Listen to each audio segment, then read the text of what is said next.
नमस्कार दोस्तों, मैं अर्चना यादव साहित्य ब्रिगेडियर मंच पर आप लोगों का हार्दिक स्वागत करती हूं। दोस्तों, यह एकमात्र ऐसा चैनल है जिस पर नए नए प्रश्नों का संग्रह आपको मिल जाएगा और जो कि पीजीटी 2021 के पैटर्न पर आधारित है। हम ऐसे चुनिंदा प्रश्नों की श्रृंखला लेकर आते हैं जो आपकी सफलता का मार्ग प्रशस्त करेंगे।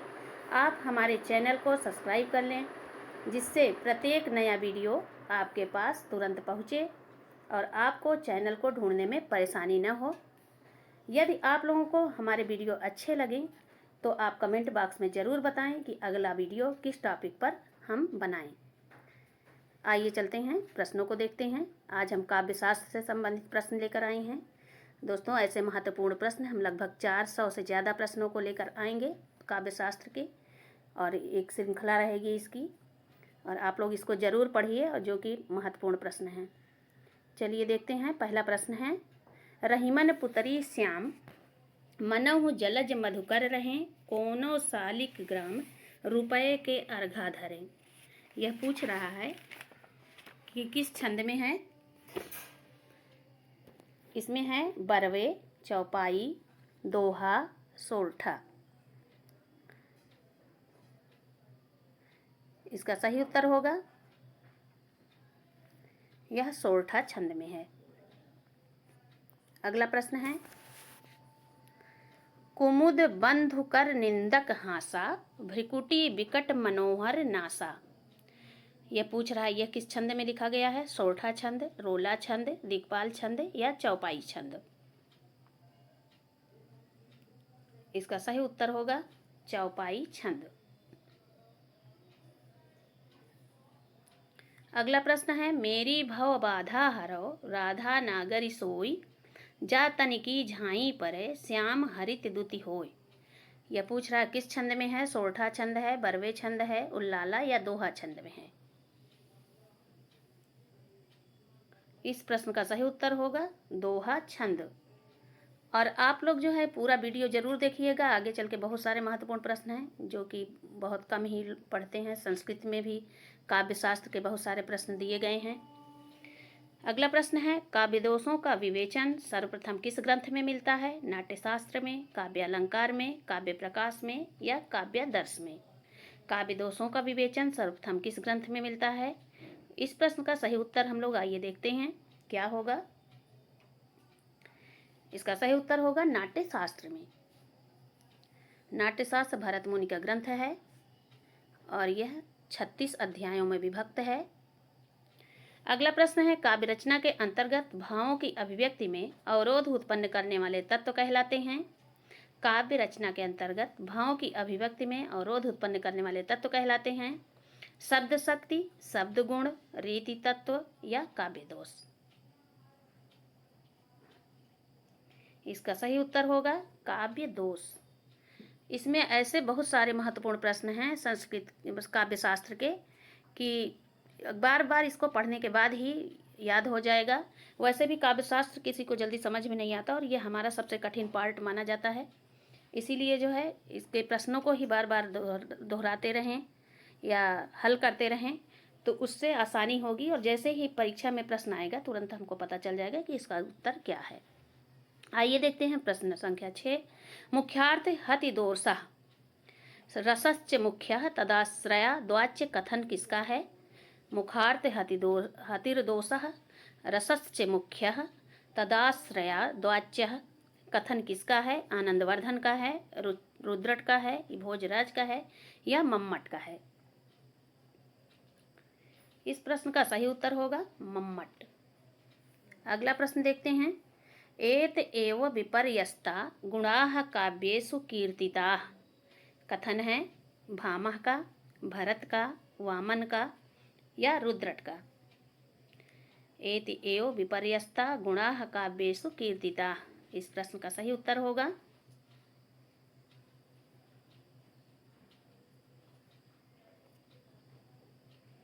भरत मुनि।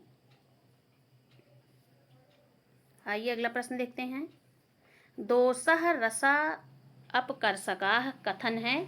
दोषः रसा अपकर्षकाः कथन है विश्वनाथ का, जगन्नाथ का अप्पय दीक्षित का है या राजशेखर का?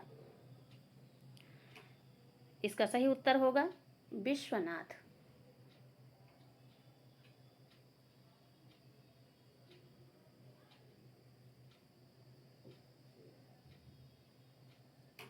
अगला प्रश्न देखते हैं दोस्तों। देखिए ये प्रश्न है गुणः विपर्यय आत्मानो दोषाः। ये कथन पूछ रहा है किसका है? गुणः विपर्यय आत्मानो दोषाः। रुय्यक का है, दंडी का है, विश्वनाथ का है या वामन का है?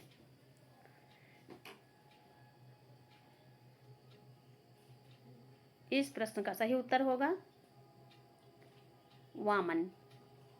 यह कथन वामन का है। अगला प्रश्न है मम्मट ने काव्य प्रकाश में कितने प्रकार के दोष माने हैं? 3 प्रकार के, 5 प्रकार के, 4 प्रकार के या 2 प्रकार के? मम्मट ने काव्य प्रकाश में कितने दोषों को माने हैं? आइए देखते हैं।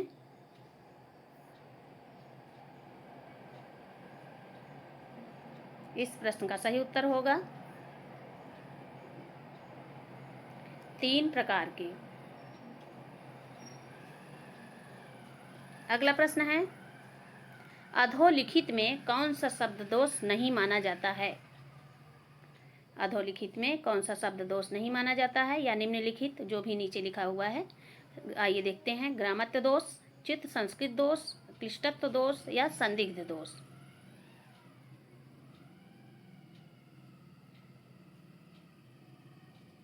इसका सही उत्तर होगा संदिग्ध दोष।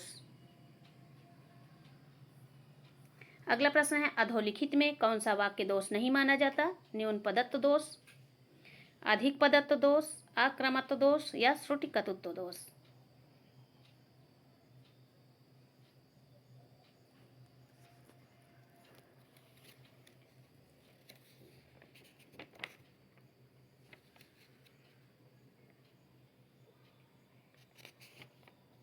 इसका सही उत्तर होगा श्रुति कटुत्व दोष। अगला प्रश्न है के ही कारण कामिन लिख्यो शिव मूर्ति निज गेह। इसमें देखिए देखते हैं कौन सा दोष है। के ही कारण कामिन लिख्यो शिव मूर्ति निज गेह, संदिग्ध दोष, स्व शब्द वाच्य दोष, अश्लीलत्व दोष या ग्रामत्व दोष? इस प्रश्न का सही उत्तर होगा संदिग्ध दोष। अगला प्रश्न देखते हैं मार से बचाओ नाथ आई हूं शरण में। इसमें पूछ रहा है कौन सा दोष है? संदिग्ध दोष है, आक्रमत्व दोष है, ग्रामत्व दोष है या पुनरुक्त दोष है? प्रश्न संख्या 14 पर देखते हैं। इसमें सही उत्तर इसका होगा संदिग्ध दोष। अगला है अली पास पौढ़ी भले मोहि कीनि पौढ़न देती। इसका है अली पास पौढ़ी भले मोहि कीनि पौढ़न देती। इसमें पूछ रहा है कौन सा दोष है? अश्लीलत्व दोष, पुनरुक्त दोष, संदिग्ध दोष या ग्रामत्व दोष? इसका सही उत्तर होगा ग्रामत्व दोष। आइए अगला प्रश्न देखते हैं कैसे कहते हो इस द्वार पर अब से कभी न आऊं। इस पंक्ति में कौन सा दोष है ये पूछ रहा है। आइए विकल्प को देखते हैं। विकल्प है अश्लीलत्व दोष, ग्रामत्व दोष, पुनरुक्त दोष या संदिग्ध दोष? इसका सही उत्तर होगा ग्रामत्व दोष।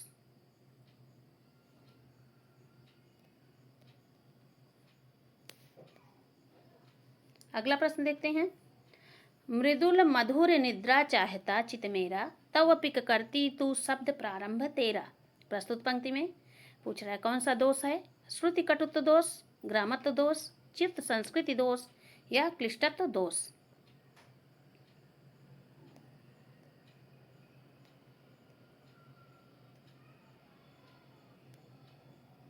इसका सही उत्तर होगा चित्त संस्कृत दोष। अगला प्रश्न है फूलों में लवणता देती सा आनंद। इसमें पूछ रहा है कि कौन सा दोष है? आक्रमत्व दोष है, चित्त संस्कृत दोष है, संदिग्ध दोष है या श्रुति कटुत्व दोष है? देखते हैं इस प्रश्न का सही उत्तर कौन सा होगा। इसका सही उत्तर है चित्त संस्कृत दोस्त। यहाँ पे जो है लावण्यता जो है, लावण्य ये खुद अपने आप में विशेषण है और उसमें ता प्रत्यय अधिक जोड़ दिया गया है, इसीलिए चित्त संस्कृत दोष है। आगे हम ऐसे भी प्रश्नों को लाएंगे जिसको हम एक्सप्लेन करेंगे, काव्यशास्त्र के प्रश्नों को, और अलंकार है, रस है, इस पर भी प्रश्नों को भी देते जाएंगे, साथ में उसकी व्याख्या भी करते जाएंगे। अगला प्रश्न है लिप्टी पुहुप पराग पट शनि स्वेद मकरंद। इसमें पूछ रहा है कौन सा दोष है, आक्रमत दोष, रस दोष, स्वर स्वशब्द वाच्य दोष या अधिक पदत्व दोष। लिप्टी पुहुप पराग पट शनि स्वेद मकरंद, इसमें है, आइए इसका सही उत्तर देखते हैं, अधिक पदत्व दोष। अगला प्रश्न है वेद नखत ग्रह जोरी अरघ करि सोई बनत अब खात। ये सूरदास के पद हैं। क्लिष्टत्व दोष है, देखते हैं कि चित्त संस्कृत दोष है इसमें, या न्यून पदत्व दोष है, या अधिक पदत्व दोष है। इसका सही उत्तर होगा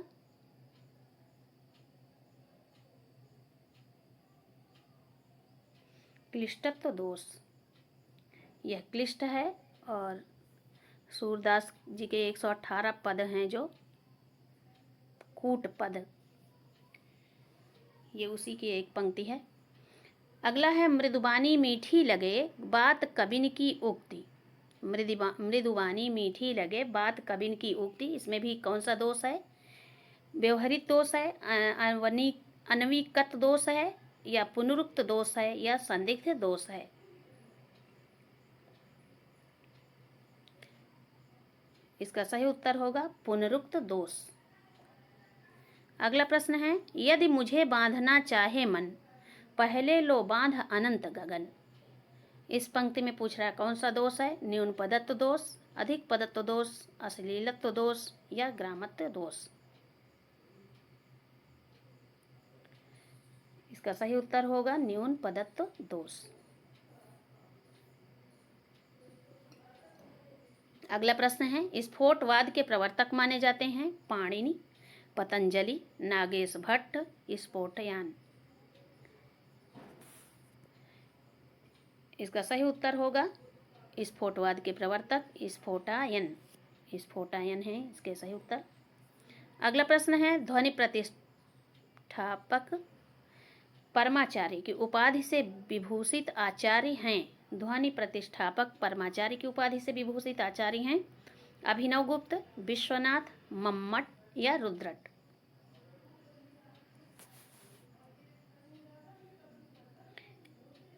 इसका सही उत्तर होगा मम्मट। अगला प्रश्न है ध्वनि शब्द का आदि स्रोत माना जाता है, ध्वनि शब्द का आदि स्रोत माना जाता है संस्कृत व्याकरण से, ध्वन्यालोक से, नाट्यशास्त्र से या काव्य अलंकार से। इस प्रश्न का सही उत्तर होगा संस्कृत व्याकरण से। अगला प्रश्न है ध्वनि सिद्धांत को स्थिर करने वाले आचार्य हैं विश्वनाथ, जगन्नाथ, अभिनव गुप्त या अप्पय दीक्षित। ध्वनि सिद्धांत को स्थिर करने वाले आचार्य हैं, इस प्रश्न का सही उत्तर होगा अभिनव गुप्त। अगला प्रश्न है व्याकरण में ध्वनि शब्द व्यंजक माना जाता है व्यंजना का, स्फोट का, व्यंग का या भावित का।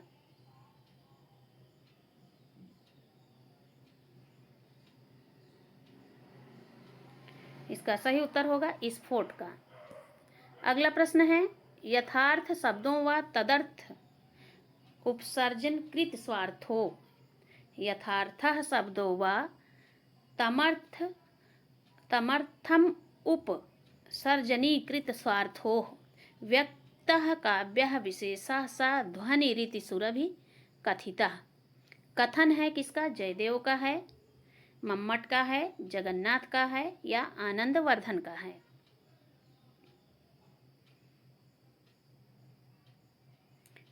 इस प्रश्न का सही उत्तर होगा आनंदवर्धन। अगला प्रश्न है काव्यशास्त्र में ध्वनि शब्द माना जाता है व्यंजक को, व्यंग को, भावना को या व्यंग व्यंजक को।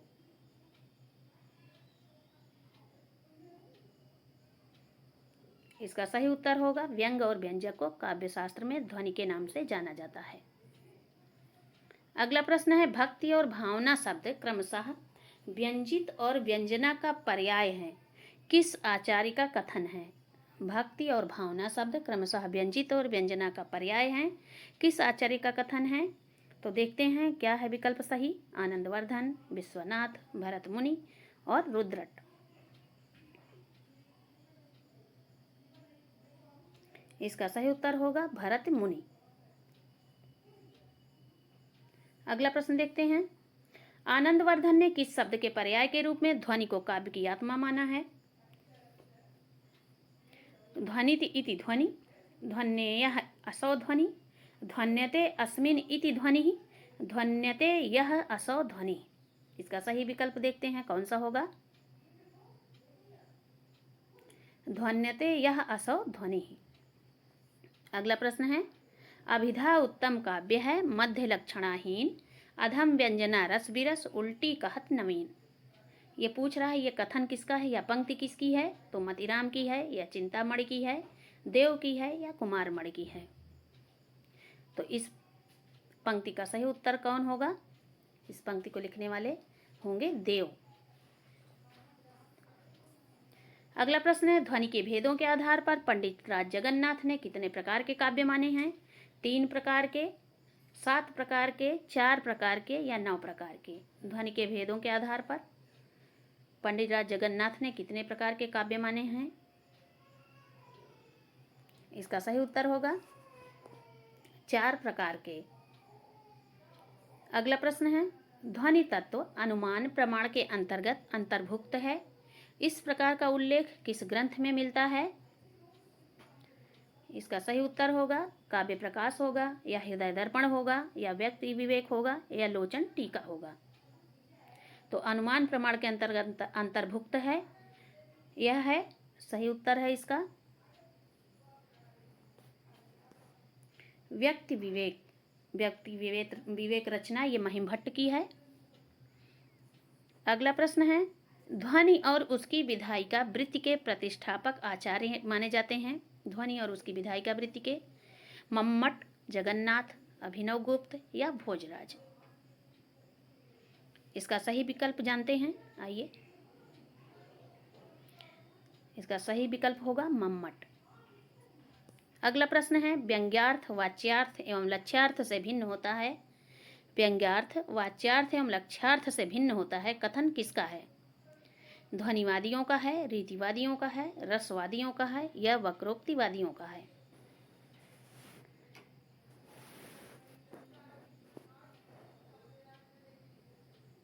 इसका सही उत्तर होगा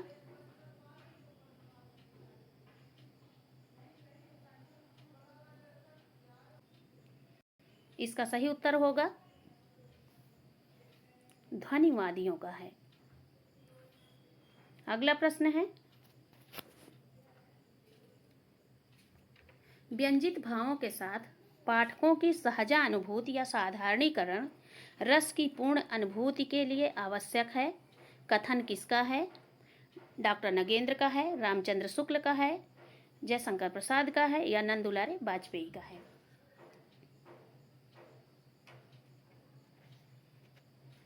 इसका सही उत्तर होगा व्यंजित भावों के साथ पाठकों की सहजानुभूति या साधारणीकरण रस की पूर्ण अनुभूति के लिए आवश्यक है, यह कथन है रामचंद्र शुक्ल जी का। अगला प्रश्न देखते हैं प्रसिद्धि एवं परंपरा से प्राप्त काव्य प्रकार से भिन्न किसी नवीन मार्ग की अवधारणा होगा। यहाँ पे ये थोड़ा सा इसमें हो गया है, अवतारणा से काव्यत्व की हानि होती है। अवधारणा होगा, टाइप में मिस्टेक हो गया, अवधारणा हानि होती है। मत है किसका? अभाववादियों का, व्यंजनावादियों का, लक्षणवादियों का या ध्वनिवादियों का? प्रसिद्धि एवं परंपरा से प्राप्त काव्य प्रकार से भिन्न किसी नवीन मार्ग की अवतारणा से काव्यत्व की हानि होती है। तो आइए इसका सही उत्तर देखते हैं व्यंजनावादियों का। अगला प्रश्न है प्रसिद्धि एवं परंपरा चलिए इसको देखते हैं। अगला प्रश्न है, काव्य शास्त्रीय दृष्टि से ध्वनि तत्व के प्रमुख भेद हैं। काव्य शास्त्रीय दृष्टि से ध्वनि तत्व के प्रमुख भेद हैं 5 भेद, 3 भेद, 2 भेद या 7 भेद। ध्वनि तत्व के भेद पूछ रहा है, तो इसके प्रमुख भेद होंगे 2 भेद। अगला प्रश्न देखते हैं, अधोलिखित में आनंदवर्धन से पूर्व ध्वनि विरोधी मत कौन नहीं था? अभाववादी, व्यंजनावादी, लक्षणावादी या अनिर्वचनीयतावादी?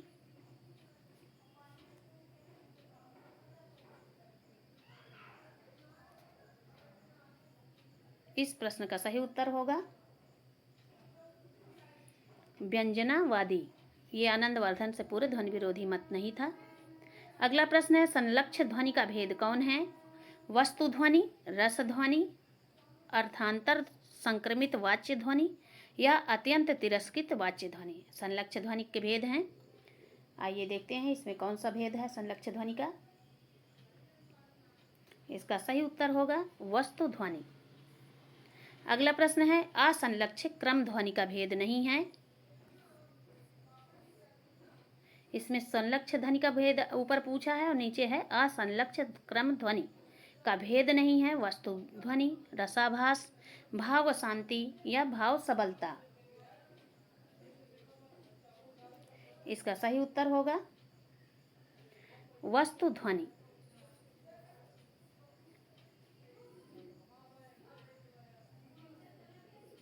अगला प्रश्न है, सेना छिन्न प्रयत्न भिन्न कर या मुराद मन चाही, कैसे पूंजू गुमराही को मैं हूँ एक सिपाही?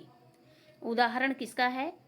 अर्थांतर संक्रमित वाच्य ध्वनि, अत्यंत तिरस्कृत वाच्य ध्वनि, संलक्ष्य क्रम व्यंग ध्वनि या असंलक्ष्य क्रम व्यंग ध्वनि? इसका सही उत्तर होगा अर्थांतर संक्रमित वाच्य ध्वनि। अगला प्रश्न है, दियो अरघ नीचे चलो, संकट भाने जाई, सुचती है और सबय, सही ही विलोकई आई। सही ही विलोकई आई। इसका उत्तर होगा वस्तु ध्वनि, अलंकार ध्वनि, रस ध्वनि या भावावास। तो इसको देखते हैं इसका सही उत्तर क्या होगा।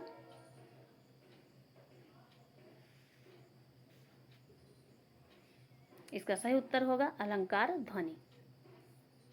अगला प्रश्न है, उदित उदयगिरि मंच पर रघुवर बाल पतंग, विकसे संत सरोज सब हर्षय लोचन भृंग? इसका सही उत्तर होगा, ये कौन सा काव्य में आता है? उत्तम काव्य, चित्र काव्य, मध्यम काव्य या भाव संधि?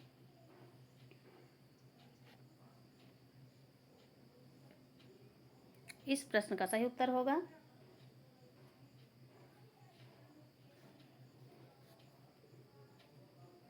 उत्तम काव्य। अगला प्रश्न है, एक पल मेरी प्रिया के दृग पलक, थे उठे ऊपर सहज नीचे गिरे, चपलता से इस विकंपित पुलक से दृढ़ किया मानो प्रणय संबंध था। ये उदाहरण है किसका देखते हैं? रस ध्वनि का है उदाहरण, भावोदय का उदाहरण है, अलंकार ध्वनि का है या वस्तु ध्वनि का है? इसका सही उत्तर होगा रस ध्वनि। अगला प्रश्न देखते हैं, थके नयन रघुपति छवि देखी, पलक निहु परिहरि निमेखी। पलक निहु परिहरि निमेखी, अधिक स्नेह देई भई भोरी, सरद ससीही जनु चितव चकोरी। ये पूछ रहा है उदाहरण है किस व्यंग का है? अस्फुट व्यंग, तुल्य प्रधान व्यंग ध्वनि, असुंदर व्यंग ध्वनि या संदिग्ध प्रधान व्यंग ध्वनि? इसका सही उत्तर होगा संदिग्ध प्रधान व्यंग ध्वनि। आइए अगला प्रश्न देखते हैं, सपनों है संसार यह, रहस्य न जाने कोय। रहस्य का अर्थ होगा रहस्य। जिन पिय मन मानी करो, काल कहाँ धव होय। उत्तम काव्य है, गुणीभूत व्यंग है, व्यंग काव्य है, अधम काव्य है या चित्र काव्य है? इसका सही उत्तर होगा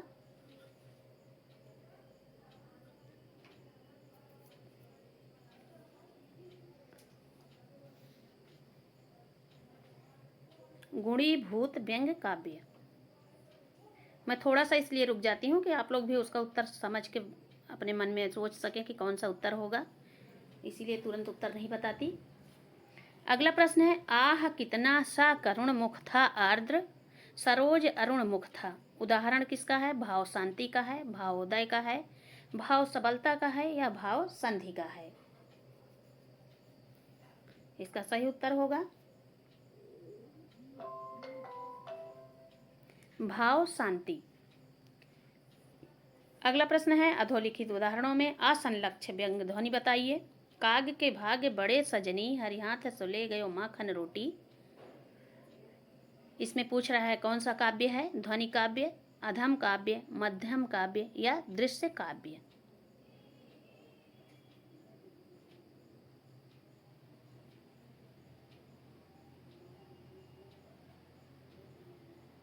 इसका सही उत्तर होगा ध्वनि काव्य। अगला प्रश्न है, नदी उमगी अम्बुधि कहुधाई, संगम करे तालाब तलाई। इसमें कौन सा आभास है? रसाभास, भावाभास, भाव संधि या भावोदय?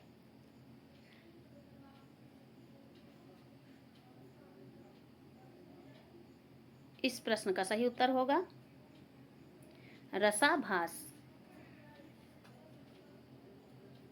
अगला प्रश्न देखते हैं, पर्वत सुता न चली न ठहरी, हुई चित्रलेखा सी भ्रांत। इसमें पूछ रहा है कौन से भाव हैं? भाव संधि, भाव सबलता, रसाभास या भावोदय? इस प्रश्न का सही उत्तर होगा पर्वत सुता न चली न ठहरी, हुई चित्रलेखा से भ्रांत, भाव संधि होगा। बहुत बहुत धन्यवाद दोस्तों पूरा वीडियो देखने के लिए। जय हिंद, जय हिंदी।